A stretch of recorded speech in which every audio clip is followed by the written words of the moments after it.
What's up everyone, this is Kenny here from Property Stories, and today we're going to look at how to calculate progressive interest payment.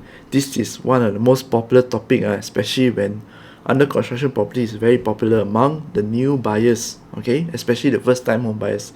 They would like to buy under construction properties.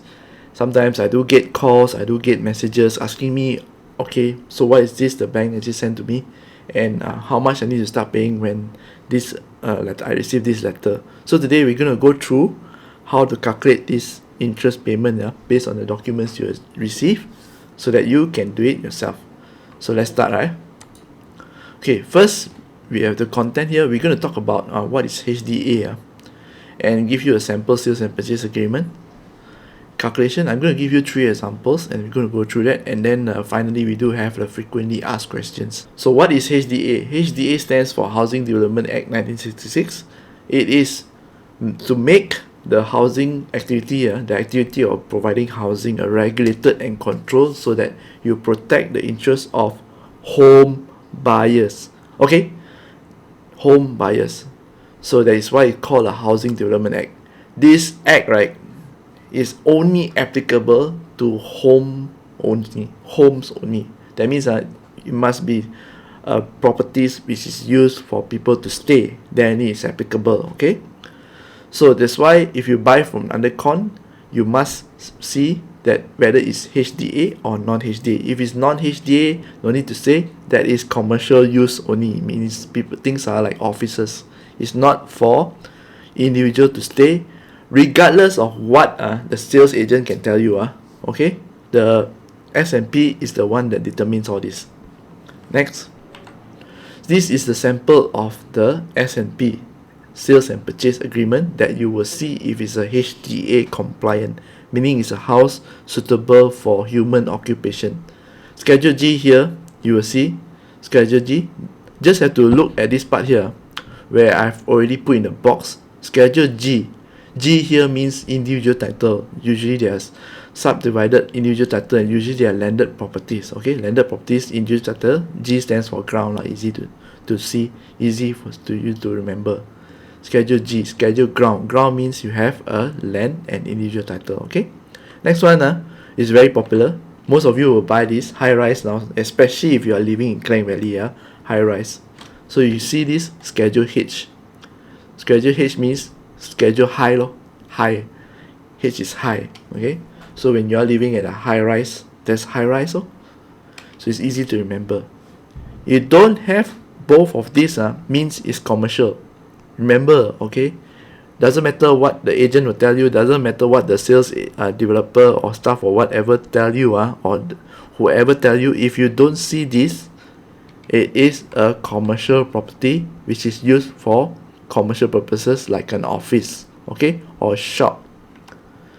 So one, Schedule G and Schedule H. It must be on the first page of your S&P, and S&P is under the Housing Development Act, Developers Act 1966.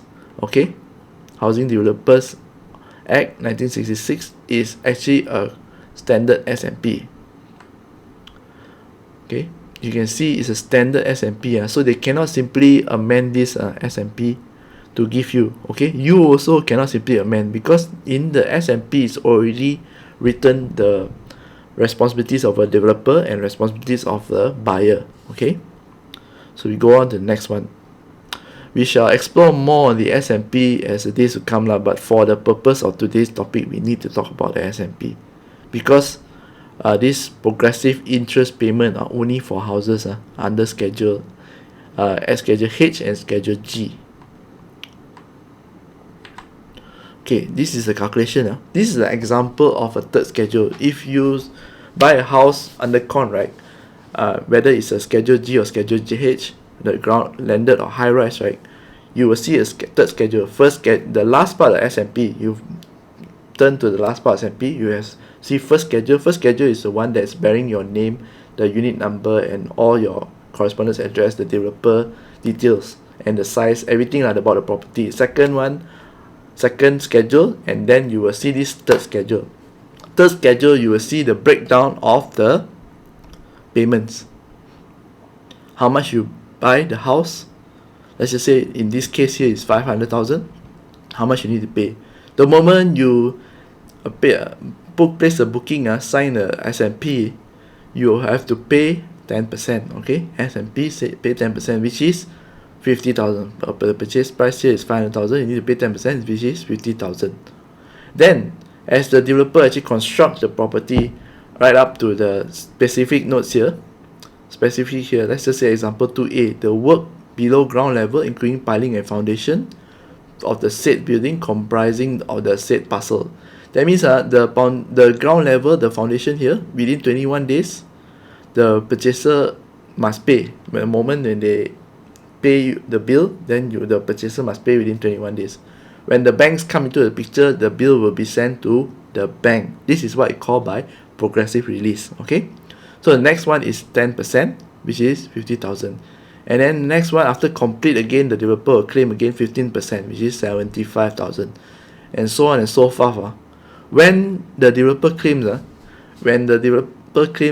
most of the time we don't know. Okay, we don't know. They will let you know. So sometimes when you see suddenly your installment for 100 plus suddenly jump to 1,000. Your interest payment suddenly 100 plus jump to 1,000. Why? Because the developer wait till the later stage and then claim one go. It didn't claim by stages. Okay, so the developer will definitely inform you and send you the billing once they claim lah. And if you have the bank, if you're taking a bank loan, most of you are taking a bank loan, that letter, that copy, right, saying you must pay within 21 days is a CC copy to you. Don't worry, they are billing the bank and CC to you. The lawyer are doing the job. Okay, so don't come to your banker and say, wow, you need to, they will pass me to pay within 21 days. It's very normal. They have to CC to you by a procedure because you are taking from the bank, so they will claim the progress billing from the bank. Okay, so until the last part here, 5%, this one is very near to CCC, which is vacant possession. In layman term, you say gate keys, very near to gate keys. Everything you can see, gate keys. Once this 5% is disbursed, alright, then you will get keys at the end of the construction period. Okay, so again, this is the S&P and how it looks like, the progressive interest. For today's we're not going to go through this part. This 10% here is considered that you have already paid, so we're going to go through this part here, the next 10%. Okay, so this is the formula, ladies and gentlemen. This is the formula. Interest payable equals to loan amount release times interest rate times number of days over 365. We have 365 days a year, and the interest most of the loan accounts nowadays, housing loan especially, is a daily interest. Okay, daily rest interest. They don't count like monthly like last time. I know there are some that is still term loan and count by monthly rest, but there's special circumstances. So for today, we're going to go with this formula, which is daily interest.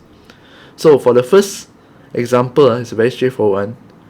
The loan release is stage 2A, which is 10%. Just now you see this figure is 10%. Okay, ignore this figure. This figure you already paid. This one is 10%. So this one pay 10% is 50,000, correct? And then the release date is 1st of October. Due date is on 1st of December, which is a month. Okay, assuming the interest rate is at 4%.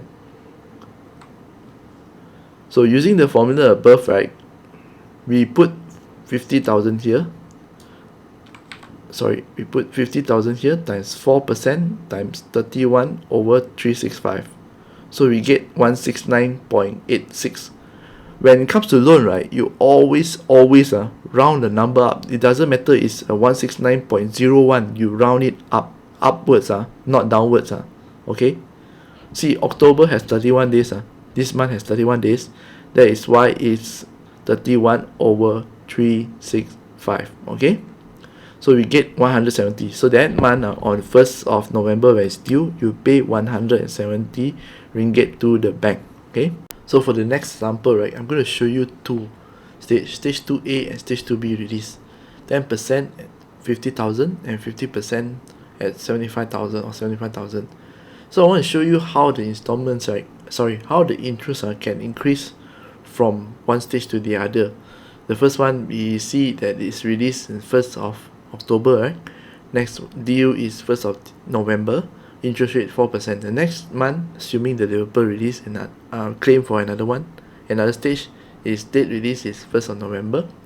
Due date is 1st of December. Again, interest rate is 4%. Shall have a look. So the first one you need to calculate is October 1, right? Use the same formula again.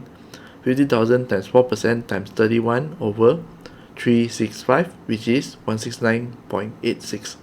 170. October has 31 days. Yeah. Next one, the next month, November. Remember, the first one they released is 50,000, right? So you have to take 50,000 plus the current one. Release is 75,000, correct? So both together add up times 4% times 30 over 365.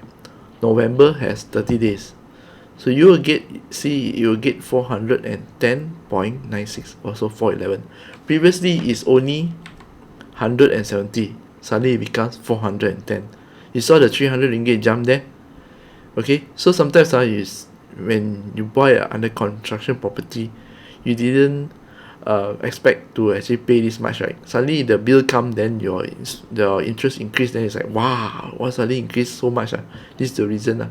Okay, so they keep adding up, slowly keep adding up, and then it will be your full installment as per the offer letter. This is an example. Let's just say we talk about how when the loan actually released towards the end of the month. Let's just assume stage 2A now is 10% of 50,000 again. Instead of 1st of October, it released on 20th of October. This is more realistic because usually your loan don't release at the exact like 1st of the month. No. It's always like middle or right at the end. It's somewhere in the middle. It's very rare you get 1st of the month. Due date is 1st of December. Interest rate again is 4%. So calculation here, you have to understand you have 2 months. You're going to cross 2 months. Okay. The due date you see is 1st of December. October release, end of October release, but due is in December. It's not November. Okay, I'll explain why later. So we have 2 dates here. We cross 2 dates. You see October right up to the end of October, 31st October is 12 days, right? And then 1st of December right up to 1st of November right up to 30th of November is 30 days. So again, the same formula is 50,000, assuming there's no other disbursement in between this period. 50,000 times 4%, 12 plus 30 days. You see the number of days. So you need the 12 plus 30 days over 365. Then you'll get the answer 230.14231. Okay. So this is due date on the 1st of December. You are supposed to pay 231 to the bank. Okay, let's just say we talk about halfway your loan, right? Then suddenly the interest rate change, you revise upward or downward. In this case, it's revised upwards. Okay, loan stage 2A, 10% of 550k. Date release is 1st of October. This is halfway to the month, then the interest rate revised. Interest rate is 3.75, a bit lower than what I normally use. Suddenly in the middle, right, there's a 0.25% increase or 25 basis points increase from the 16th of October onwards right up to the end of the month. So the new interest rate is actually 4% from 16th onwards right up to the end of the month, and due date is 1st of November. Okay, so this is the calculation from 1st of October right up to 15th October. At this 15 days, the interest rate is counted at 3.75% per annum. So how much is the interest for these 15 days? 50,000 times interest rate over times by 15 over 365. 15 days, so it's 77.05. So it's 78 ringgit, okay, for 15 days. Then the next one is the balance half of the month. 16th of October right up to the 31st of October is counted at a bit higher interest rate, 4% per annum. So it's 16 days here. Same formula again, 50,000 times 4%, but this time it's 16 days. 16 days over 365. So this is the amount you get, 87.67, which is 88 ringgit. So total payment that is due on the 1st of November is actually 78 plus 88, which is 166. So I hope the examples are clear. It's just use one formula and keep on playing with the same numbers only, okay? So this part here, note, remember I mentioned that I will explain why it's due in December, although it's disbursed in October. Read this part here. Most of the banks, first and 15th of the month, if they disburse, is due on the 5th day of the following month. Sometimes some banks is on the first day of the following month. That also you have to read your letter offer and ask your banker when is the due date lah. So after 15, right, most banks will say that your billing or your interest payment starts, or your installment starts the following month. The following month after the month after next, right? It's not like immediately the next month, okay? So what I mean, let's just say now we're talking about end of October as I'm recording this. Then suddenly yesterday your loan got disbursed, okay? 28, your loan disbursed. So your payment will start in December, not November. So the reason being, if let's just say the loan disbursed right after 15, then the bank give you a surprise. Imagine if what happens, the bank send you a bill, ask you to pay on the November. You've already budgeted your cash flow, right, for what? Then suddenly it's get extra. Most will feel very uncomfortable, and also it's like no time to prepare, okay? So what the bank does is, like, let's just say if you disburse after the 15th of the month, then you paying the following next month, okay? The month after next, sorry, it's not November you pay in December. However, if you receive a letter or notification from the disbursement is on 1st to 5th or 15th of the month, then you are paying on November, starting from November, not December, okay? You can see this example here. As I say, the loan disbursed on the 5th of October. The due date is in the 5th of November, okay? Let's just say suddenly the loan disbursed on the 20th of October. So the next due date, right, is not November, it's not 5th of November, it's 5th of December, as per this 5th of December, okay? So that was some of the examples that I can share with you. Feel free to modify the formula according to your need. So now we go to some frequently asked questions I get about progressive interest. The first one, they will ask, people will always ask, like, how much is the interest that I need to pay? That the first payment, like, how much? So please go back to the examples and modify it accordingly. Do note that as the construction stages progress, right, your interest payment will gradually increase until it follows the installment on your letter offer. Of course, if the bank actually increase the rates, or if the central bank increase the rates, then of course your installment you expect to pay more. You will be notified on that as well. The next question I always get, why I calculate using your formula and what I receive from the bank is different one. The number doesn't match. Okay, this is very normal. The number doesn't have to match like 100%, okay? Doesn't match 100%. This calculation will surely run off. This could be due to things that you finance into the loan. Remember, when you receive that billing progress from the developer, CC copy, it is only for the property, okay? Miscellaneous charges like ancillary costs, like very common insurance. You all usually finance insurance into the loan, right? So when disbursed, meaning that the bank already paid the insurance company the premium. Hence, your policy is effective, right? But you choose to finance the premium into your loan. Hence, when disbursed, the first disbursement, they disburse together with the insurance premium. That is why your number don't tally. Okay, I didn't mention legal fees and valuation, right? Legal fees and valuation also, if it's not financed and the developer allows you to finance into the loan, then of course you will again see the difference in the interest that you have to pay and the one that you calculate. Okay, next one is miscellaneous charges. This is something you have to see in your offer letter. They sometimes, like, what the bank will do, they straight away bill like things like fire insurance, straight away debit from your loan account the moment you disburse, and also miscellaneous charges. Some banks they still do have miscellaneous charges, like documentation charges 200, then they debit from there. That's why the figure run away. you can check with your banker what is the charges and see the calculation again. Okay, I can guarantee you, right, you calculate and also the bank calculate, you sure will have a little bit of difference one. That is my experience all the while. Alright. The next very common question is when I start paying. Kenny, I buy this house when I start paying under construction.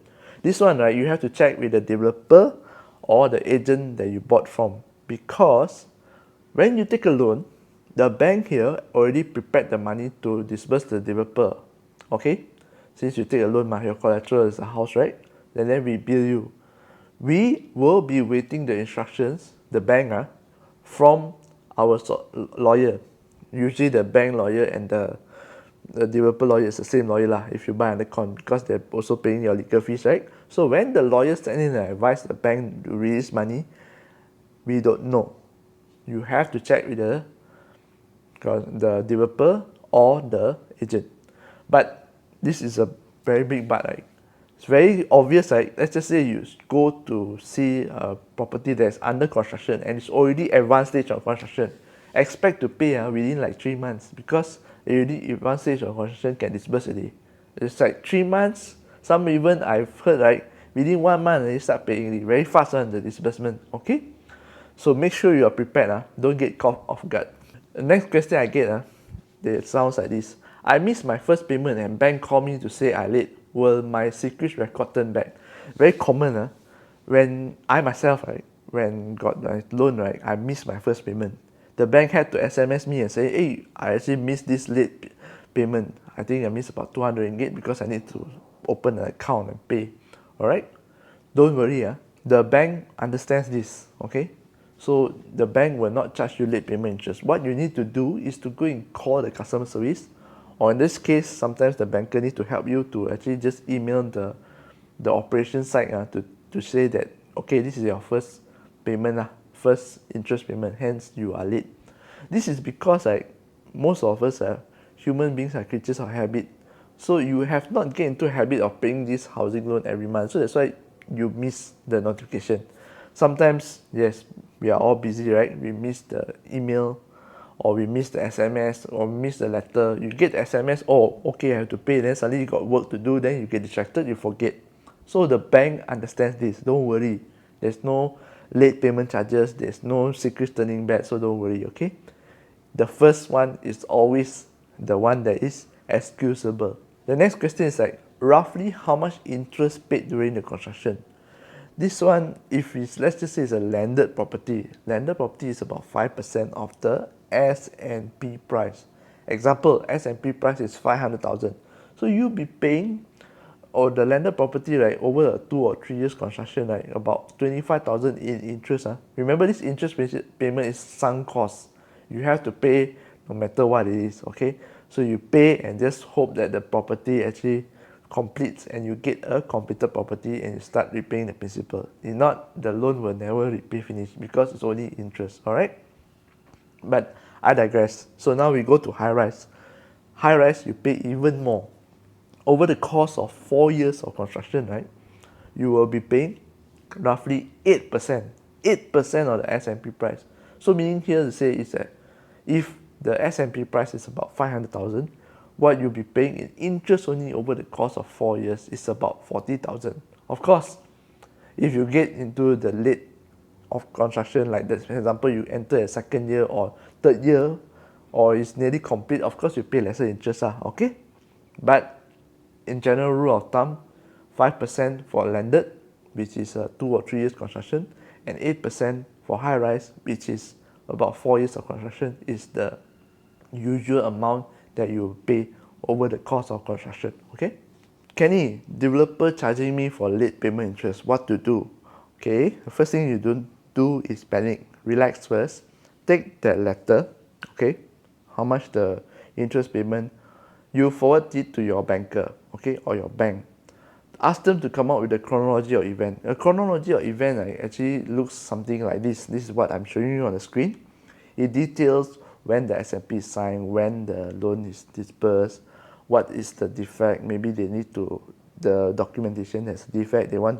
They ask the lawyer to correct it before they disburse the loan. So all these events, right, then you forward to the developer. Say, hey, you see, this is not my fault. Okay, maybe the lawyer actually has a defect document, then the bank need to rectify, ask the lawyer to rectify, or maybe the bank internally they have some new policy changes. There's so many reasons. Okay, and then sometimes the developer also, where the signing your SMP, right, after signing when stamp for stamping delay, they also cannot do anything. Okay, so there's so many events, these kind of things that can cause this late payment interest to be charged. So what you do is do this, then you get the chronology of events, you pass it back to the developer. And if it's not your fault, don't have to worry. And most of the time, purchaser is not their fault. Okay? It is, however, a purchaser fault if they don't fulfill the requirements and then cause this to delay. What kind of requirements? The most common one is insurance. If you are required to do a medical checkup, please comply. Go and do a medical checkup as soon as possible, because if you do not do that, the bank is not responsible for any late payment interest. Okay? Next one is very common, is that account opening. Ask you to open an account for disbursement. Also you didn't open. So when you open, it's like very late already. The bank is also not going to be responsible. These are the two most common ones. Okay? From the purchaser side that is causing the delay. So the developer has the right to charge you the late payment interest, and you are supposed to pay. Okay? The next one comes this kind of question. Kenny, after checking with the developer, after checking all parties, I found out the party A, B, or C is making the delay, the cause the delay. A, B, or C here can only be three parties, developer, lawyer, bank. And lawyer is acting for both parties, developer and bank. So either one is the one that lead one. So who pays? I'm definitely not going to pay, because the developer is asking me to pay. Because the fault is not with you, right? So there's four parties here. The one you are not at fault. So whoever delays, whoever pays. Okay? If the bank delay, then the bank has to pay. If the lawyer delay, then the lawyer has to pay. If the developer delay, of course the developer have to pay lah. That is the ideal scenario. Most of the time it doesn't occur this way. Those who buy property and you have experience with under construction, you know what I mean. Impossible to get the developer or the lawyer to pay. They will always just penalize you as the borrower. You know why? This is my own experience as well. I buy a property, it's not my fault that the delay was done. But what developers mostly do is they charge you the late payment interest right before you are supposed to get the keys. Then they say, okay, you have these charges. And these charges is you have to go back through the 4 years of records, and see what the hell is wrong. Where is the one that is late? So what you do, you just write in, ask for appeal, ask for waiver. And these developers, I'm sorry to say that, it's not really nice to hear that some of them really are crooked. They know that the purchaser having 95% release, or the loan already released 100%, they're just waiting to get the keys, right? The developer can actually hold you and say, if you don't settle this in late payment interest, I will not release the key. And then guess what? Most of the purchasers will quietly just say appeal for reduction and then pay, or a few that is really rich, then you don't care lah. Developer, lawyer, and bank, and also you are the one that is going to get thrown around like a ball. Everybody will not take the blame. Okay? I've recently have a friend who project has a delay for 5 years. The developer asked them to pay about 40,000 before giving them the keys, and they all actually paid the 40,000 just to get the keys to the house. Okay? And you know what? This developer don't care if you pay or not, if you sue them or not. This development is already abandoned, right? So the whole band of buyers, sue the developer for late payment damages. You know what the developer do? They just close shop, bankrupt themselves. Very simple. So this is why, sometimes you see, not sometimes, it's all the time in Malaysia, this is the problem. You have a big developer, very big developer, and then for purpose of every development, every project they take, they will start a $2 company. So you have a $2 company, there's a new company controlling like hundreds of millions, sometimes it's $1 billion in GDP development controlled by a $2 company. You think this $2 company got money, man? The money all come from the bank. Okay? So when these kind of things happen, right, and when they deliver, they just hold lah. I say I want 40,000 before I give you the key. So you are the one, you as a purchaser, you'll be waiting for 5 years. Imagine that now you're getting a key. How much have you been paying the bank? Frustrating, right? So this is why you don't see that many things. That many times the purchasers actually band together to challenge the developer. The moment you sue them, they close down. Done. The liability is not there anymore. That is the reason why developers like to use this subsidiary company to do a project. And if there's anything happen to like this to subsidiary company, they can easily just close down. Of course, that is why the reputation of developer is very, very important. Okay? So back to the story. I experienced it myself.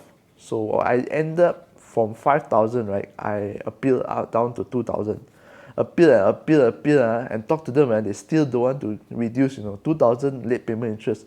I have to check back my records for the past 4 years, and then I buy the property. I want to rent out as fast as possible. So I want to get keys and renovate, right? So the developers knows this, You as a purchaser or investor, you are more desperate than them. They don't have to